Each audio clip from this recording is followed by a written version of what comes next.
आज से करीब 300 साल पहले जब न्यूटन ने पहली बार ग्रेविटी को डिफाइन किया था, तब उस वक्त किसी ने भी नहीं सोचा था कि ग्रेविटी इतना ज्यादा हार्ड टॉपिक हो सकता है। न्यूटन के बाद जब सर अल्बर्ट आइंस्टाइन ने अपनी थ्योरी ऑफ रिलेटिविटी को दुनिया के सामने रखा, तब हम इंसानों को अंदाजा होना शुरू हो गया था कि ग्रेविटी एक इतना आसान टॉपिक नहीं है जितना ये सुनने में लगता है। 20वीं सदी के खत्म होते होते तक जब हम इंसानों को क्वांटम फिजिक्स के बारे में थोड़ी सी जानकारी होना शुरू हुई, तब हमने कई तरह के प्रिंसिपल अप्लाई करना शुरू किया सुपर सब एटॉमिक लेवल पर, यानी कि ऐसा लेवल जहां पर इलेक्ट्रॉन और प्रोटॉन्स एग्जिस्ट कर। इलेक्ट्रॉन और प्रोटॉन्स पर जब हमने ग्रेविटी को अप्लाई करना शुरू किया तो हमने पाया कि स्पेस टाइम दो अलग अलग क्वांटिटी ना बनकर एक सिंगल क्वांटिटी बन जाती है, और एक ऐसी क्वांटिटी बन जाती है जिसमें इस ग्रेविटी को डिफाइन कर पाना बहुत ही ज़्यादा मुश्किल हो जाता है।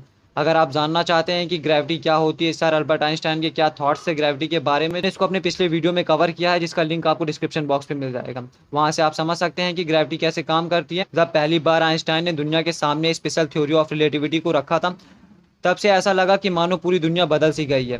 स्टार, गैलेक्सीज और प्लैनेट कैसे काम करते हैं, इसके बारे में हम इंसानों को बहुत अच्छे से आइडिया होना शुरू हो गया। लेकिन वहीं जब हम छोटे लेवल पर बात करना शुरू करते हैं तो हम इंसान फिर से एक बार सोचने लगते हैं कि क्या special theory of relativity complete है। स्पेशल थ्योरी ऑफ रिलेटिविटी थी जिसमें आइंस्टाइन ने बताया था कि कोई भी चीज लाइट की स्पीड से ज्यादा तेज नहीं जा सकती, लेकिन उन्होंने ग्रेविटी के बारे में कुछ खास जानकारी नहीं दी थी। 10 साल बाद उन्होंने जब एक और थ्योरी दी जिसमें उन्होंने पहली बार ग्रेविटी का जिक्र किया था, तब हम इंसानों को ग्रेविटी के बारे में एक आइडिया होना शुरू हो गया था। क्लासिकल मैकेनिक्स को जब कभी भी हम इंसान नैनो पार्टिकल जैसे कि इलेक्ट्रॉन, प्रोटॉन और सब एटॉमिक लेवल पर लगाना शुरू करते हैं तो हम पाते हैं कि क्लासिकल फिजिक्स काम नहीं कर रही है और क्लासिकल फिजिक्स फेल हो चुकी है। तो ऐसे में हमें एक नई फिजिक्स की जरूरत थी और उस फिजिक्स को नाम दिया गया क्वांटम फिजिक्स, यानी कि एक ऐसी फिजिक्स जो कि ठीक तरीके से काम कर सके हमारी अपनी दुनिया पर भी और क्वांटम लेवल पर भी। क्वांटम फिजिक्स के मुताबिक दुनिया में मौजूद सारे फोर्स का कारण छोटे छोटे पार्टिकल्स को माना जाता है। हम इंसान केवल तीन फोर्स को ही फंडामेंटल फोर्स मानते हैं, जिसमें से electromagnetic force, weak nuclear force और स्ट्रॉन्ग न्यूक्लियर फोर्स ही फंडामेंटल फोर्स है। अब क्वांटम फिजिक्स हर एक फोर्स के पीछे छोटे छोटे पार्टिकल्स को कारण मानती है, जिसे बोसॉन पार्टिकल कहा जाता है। तो इलेक्ट्रोमैग्नेटिक फोर्स के पीछे का कारण फोटोन को माना गया, वीक न्यूक्लियर फोर्स के पीछे का कारण बोसॉन पार्टिकल और स्ट्रॉन्ग न्यूक्लियर फोर्स के पीछे का कारण ग्लूऑन्स को माना गया। लेकिन अब एक बड़ा सवाल ये उठ रहा था कि ग्रेविटी भी तो एक फंडामेंटल फोर्स है, तो ग्रेविटी के पीछे कौन सा आर्टिकल है जिसकी वजह से ग्रेविटी अच्छे से काम करती है। वेल, इसका जवाब तो किसी भी साइंटिस्ट के पास नहीं था। जब हमने लार्ज हैड्रॉन कोलाइडर में इसका पता लगाने की शुरुआत की, तब भी हम इंसान आज तक ग्रेविटी के फंडामेंटल पार्टिकल को नहीं ढूंढ पाए हैं। ये एक ऐसा स्टैंडर्ड मॉडल था जिससे हर एक चीज बिल्कुल ठीक तरीके से बैठ रही थी। दिक्कत ये आ रही थी कि अभी तक हम इंसानों को ग्रेविटी के फंडामेंटल पार्टिकल के बारे में कोई भी जानकारी नहीं हो पाई थी। लेकिन अगर हमें ग्रेविटी का फंडामेंटल पार्टिकल मिल जाता है तो हमारे सारे सवालों के जवाब इस स्टैंडर्ड मॉडल से पूरे हो सकते हैं। मैं आज तक कोई भी ऐसा बोसॉन पार्टिकल नहीं मिला है जो ग्रेविटेशनल फोर्स के लिए जिम्मेदार हो, लेकिन ज्यादातर साइंटिस्ट का ऐसा मानना है कि भले ही आज हम इंसान एक भी ऐसा फंडामेंटल पार्टिकल ना ढूंढ पाए हो, लेकिन जरूरी एग्जिस्ट करता होगा। और इस हाइपोथेटिकल पार्टिकल को साइंटिस्ट ने नाम दिया ग्रेविटॉन। लेकिन फिर इसके बाद बड़ा सवाल ये उठता है कि आखिर क्वांटम ग्रेविटी इतनी ज्यादा इंपॉर्टेंट क्यों हो जाती है। तो दरअसल क्वांटम ग्रेविटी की मदद से हम इंसान थ्योरी ऑफ रिलेटिविटी और क्वांटम फिजिक्स को आपस में जोड़ सकते हैं। लेकिन फिर क्वांटम ग्रेविटी होती क्या है? तो दरअसल क्वांटम ग्रेविटी वो प्रिंसिपल है जिसकी मदद से हम ग्रेविटी को क्लासिकल नहीं बल्कि क्वांटम फिजिक्स पे अप्लाई कर सकते हैं। और हम इस बात को भी समझ सकते हैं कि क्वांटम फिजिक्स किस तरीके से काम करती है। जैसा कि हमने पहले अपने वीडियो की शुरुआत में बताया था कि 4 तरह के फंडामेंटल फोर्स होते हैं: electromagnetic force, weak nuclear force, strong nuclear force और ग्रेविटेशनल फोर्स। लेकिन जब हम ग्रेविटेशनल फोर्स को क्वांटम लेवल पर अप्लाई करना शुरू करते हैं तो हम भी रिजल्ट को नहीं पाते हैं, और जबकि हम अपने बाकी के 3 न्यूक्लियर फोर्सेस को जब हम क्वांटम लेवल पर अप्लाई करते हैं तो वो बहुत ही अच्छे तरीके से काम करता है। तो क्वांटम ग्रेविटी वो थ्योरी है जो जनरल थ्योरी ऑफ रिलेटिविटी और क्वांटम थ्योरी को आपस में जोड़ती है।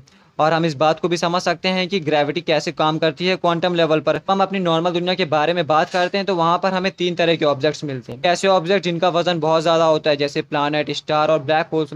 वहीं दूसरे तरह के ऑब्जेक्ट्स में आते हैं हमारी कार, बाइक्स और बुक्स आदि, जिनका वजन बहुत ज्यादा तो नहीं होता और ना ही उनका साइज बहुत ज्यादा होता है, बल्कि ये एक मीडियम में रहता है।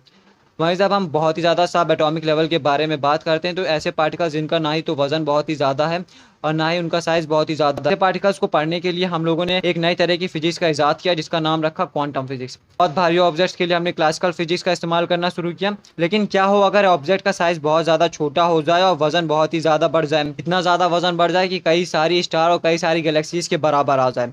अब आप सोच रहे होंगे कि क्या सचमुच ऐसा पॉसिबल है? आपको बता दें कि ब्लैक होल के सेंटर पॉइंट पर, जिसे हम सिंगुलैरिटी के नाम से भी जानते हैं, वहाँ का वजन कई गैलेक्सीज के बराबर होता है। और उसका साइज बहुत ही ज़्यादा छोटा होता है। ऐसे में अगर हमें ग्रेविटी को डिफाइन करना हो एक ऐसे लेवल पर तो हम नहीं डिफाइन कर सकते हैं, इसीलिए हम आज पक्के तौर पर नहीं कह सकते कि ब्लैक होल के सेंटर पर क्या होता है। और ऐसे ही कई सारे कारण हैं जिसकी वजह से हमें क्वांटम ग्रेविटी जैसी चीज़ों की ज़रूरत पड़ती है। हम स्टैंडर्ड मॉडल के बारे में बात करते हैं तो अभी तक हमें ग्रेविटेशनल फोर्स के बोसॉन पार्टिकल नहीं मिले, जिसे हम ग्रेविटॉन के नाम से जानते हैं। और अगर हम भविष्य में नए पार्टिकल्स को खोजने जाते हैं तो ऐसे में ये बता पाना कि क्या ये ग्रेविटॉन है बहुत ही ज़्यादा मुश्किल है।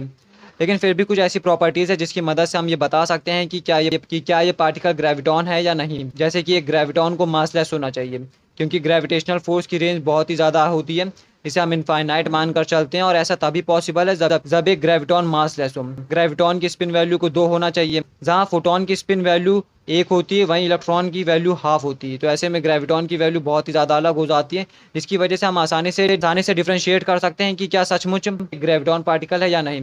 ऐसी ही कई सारी प्रॉपर्टीज़ है जिसकी मदद से अगर हमें कल को कोई ऐसा पार्टिकल मिलता है जिसके बारे में हम इंसानों को जानकारी नहीं है, तब भी हम उस डिफ्रेंशिएट कर सकते हैं ग्रेविटॉन से। फिर एक बड़ा सवाल ये उठता है कि जब हमें ग्रेविटॉन के बारे में इतनी ज़्यादा जानकारी है, फिर हम इंसान आज तक ग्रेविटॉन को ढूंढ क्यों नहीं पाए हैं। तो दरअसल ग्रेविटेशनल फोर्स बहुत ही ज़्यादा वीक फोर्स होता है, और जब हम क्वांटम लेवल के बारे में बात करते हैं जहाँ पर पार्टिकल्स का मास बहुत ही ज़्यादा कम हो जाता है, तो ऐसे में ग्रेविटेशनल फोर्स को नेग्लेक्सिबल मान लिया जाता है, यानी कि इतना कम कि ना के बराबर हम उसे ट्रीट कर सकते हैं।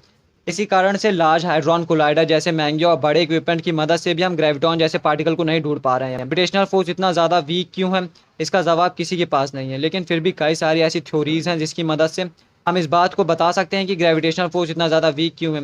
लेकिन फिर भी कोई भी थ्योरी इतनी ज़्यादा सटीक नहीं है जो कि 100% अप्लाई हो सके। और ऐसे ही कई सारे सवाल हैं जिसका जवाब हम इंसानों के पास नहीं है, जैसे कि क्वांटम लेवल में ग्रेविटी कैसे काम करती है, ग्रेविटेशनल फोर्स इतना ज़्यादा वीक क्यों होता है, ग्रेविटॉन सही में एग्जिस्ट करते भी हैं या नहीं। उम्मीद करते हैं कि आपको आज का वीडियो जरूर पसंद आया होगा। अमेजिंग वीडियोस के लिए जुड़े रहिए हमारे साथ, सब्सक्राइब करिए हमारे चैनल को and press the like button.